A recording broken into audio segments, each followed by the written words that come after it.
Hello everyone, welcome to my channel. Today we are going to be looking at password policies. This video is inspired by an interview that I had, and then a question came up about password policies that I had to talk about it. So I felt like I should share this knowledge with my fellow engineers. It's not a new thing, but I just want to have it documented as a video. Many of us who have created anything that has to do with password must have implemented some of these things or all of them, perhaps. So, password policies, what are password policies and how do we use them to make applications secured? Let's take a look. So, password policies are guidelines and rules that define how passwords should be created, managed, and used within a system or organization. So, what does that simply mean? It simply means that there are guidelines and rules that guides how passwords should be created in your system, managed still in your system, and also used within your system. For example, you yourself. So, when you are designing a system that has a password, there are rules and guidelines that you follow to make sure that whatever you are designing is secured and also up to standard. Now, these things that you are designing, you are not designing them just for, you know, following the standard's sake. You are making sure the application is secured and against attackers that might try to gain unauthorized access. So this policies helps you look at how you can protect yourself from any problem at all that might occur from someone having unauthorized access. Implementing strong password policy is essential for enhancing the security of your application and protecting sensitive information. So when you make sure that the passwords that are used in your system, they are secured and they are strong. Strong is I don't want to say it's a strong word, but strong is key here because you don't want people to come to your platform and have passwords such as 123. That is easily guessed, or test 123 or admin. That is something that someone can easily guess. you know so because you have to make sure that your system is secured against the outside world, against unauthorized your people that want to gain access to it, and also you are protecting sensitive information. So it's not about keeping people out, it's also keeping the information that is stored in your system from being leaked still to the outside world. All right, so looking at this, what are some of these policies? I'm going to go about 6 or 7 of them that I'm going to list and talk about here. And you can look at which of them you implement. If you have been implementing them, which I have been even before I started looking at them as a policy, you can comment that, oh, I've done this and that in the comment section of this video. There is something I noticed about maybe we engineers, many times we are doing something, we don't even know what it is called. And then suddenly, if you see them or question are asked, you begin to wonder, what is this exactly? But then when you see those things, you say, oh, I know this, I do this and that, that kind of stuff. So yeah, so let's move on to what are these password policies. Before we go back to that, I just want to say, if you are watching this video and you have not subscribed to the channel, please subscribe, hit the notification bell, um, comment and tell me what you think about the video. Yeah, let's move on. So number one is length requirement. Length requirement. A robust password policy should establish a minimum length for passwords. What does this mean? Don't allow the users to just choose any length that they like.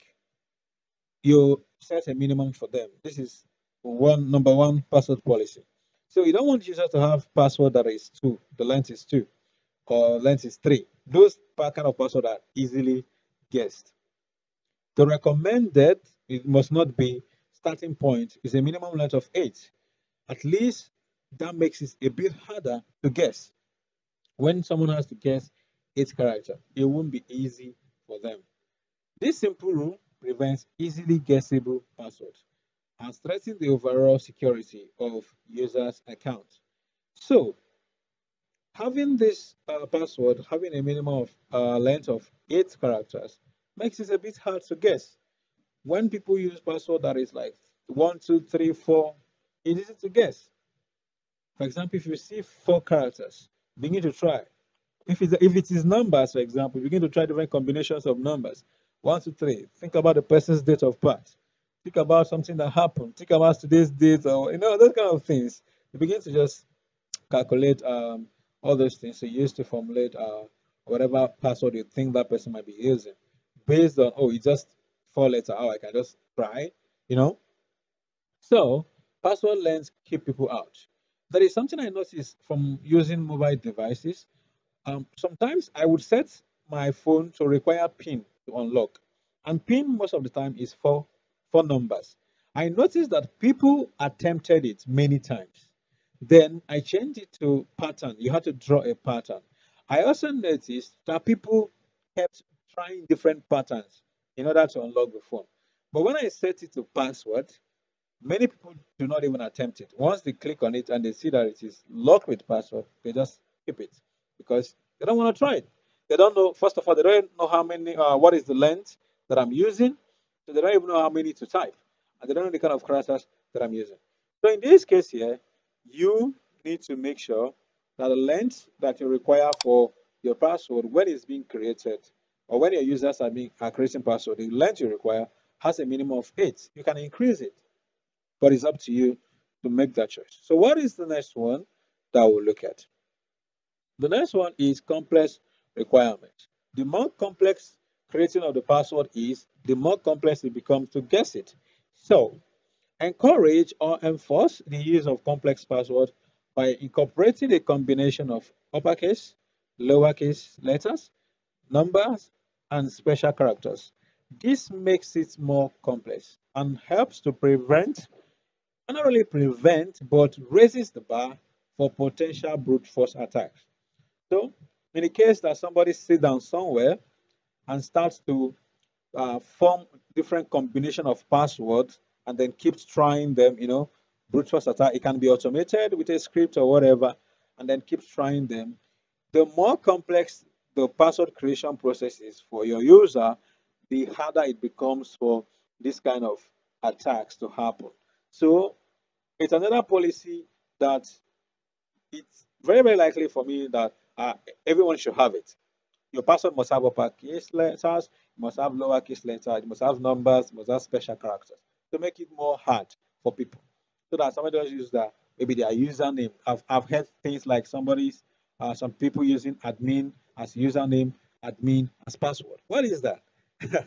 Anybody can just, get access to the system. But people guess, and to be honest, there are many patterns that people use when creating password, and those patterns um, are what people who try to attack the system also follow when they try to do that. All right. So what is the next one here? Let's look at the next policy. So the next policy is password expiry. So what this one simply does is that it minimizes security risk because password is being changed often. The only problem now is that your users need to remember their password. They now need to remember which password is currently being used. So you can set it that, okay, maybe from 90 to 180 days, you want to change your password. After 90 days, you tell the user, change your password. Or after 180 days, you tell them to change their password. So it also depends on you. So this requires more work, but depending on the kind of security that you want on your application, this can be a route to go to avoid any problem. What is the next policy? This one is password history. I like this one a lot. So what does this do? This prevents users from reusing old passwords. How do you do that? First, you have to maintain a password history. So you have to have a history of the password that an account has used in the past. And then You keep track of this previous password, and then you ensure that each time this user wants to create a new password, that password is unique and secure and has never been used before by that user. This is something that Facebook uses, and I've encountered it before.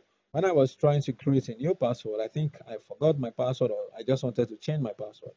And then I typed an old password, and a message popped up that this password has already been used. At that time, I was like, yes, what is the business? It has already been used, but it is my own, and I want to use this password. But Facebook won't allow me to use it because I've used it before. So that is an example of password history. So how is this actually implemented?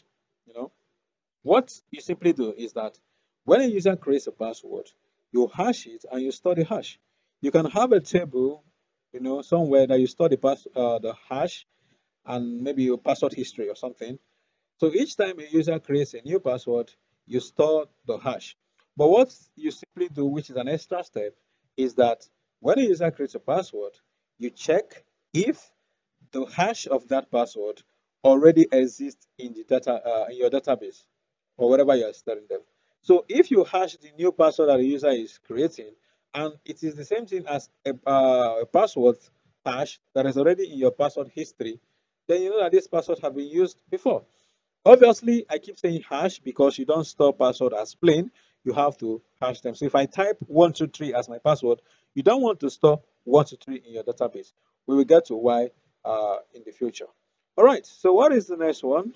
Here, the next one is account lockout policies. I like this one a lot, in the sense that what it simply means is that you will specify a timeline and say, okay, if you try to log in 3 times and it fails, I am going to lock this account and you will be able to log in.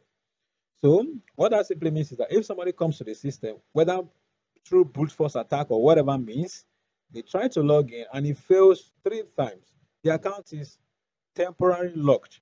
You have to specify a time and say, okay, maybe in the next 1 hour. That means the person won't be able to log in, whether the password is correct or not at this time, until after an hour. So you log the account, and then each time this user tries to log in, all you simply do is to check if the account is locked, and you just tell the person your account is locked. Try again the next 1 hour. You know, so this way you have the account kind of like frozen, and then until that time duration has expired, that user won't be able to log in again. So this also saves against brute force attack, because once you log the person out, well, every other thing that the attacker is doing becomes useless, because you don't even care again whether the password is correct or not, or whether the credentials for login is correct or not. All you know is that this account is placed on lock and is locked until certain timeline has expired. And once it expires, if the person comes back again and is also wrong, you lock the person again. You know, it's just a way to thwart malicious attempt. I like it. And if you notice, I chuckled when I said that.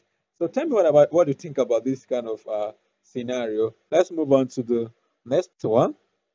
The next one is two-factor authentication, which is now very, very common. Most of the time, when you try to log in, you get an email with a code, maybe an OTP or something from the bank most of the time, or maybe you have an authenticator app or an SMS.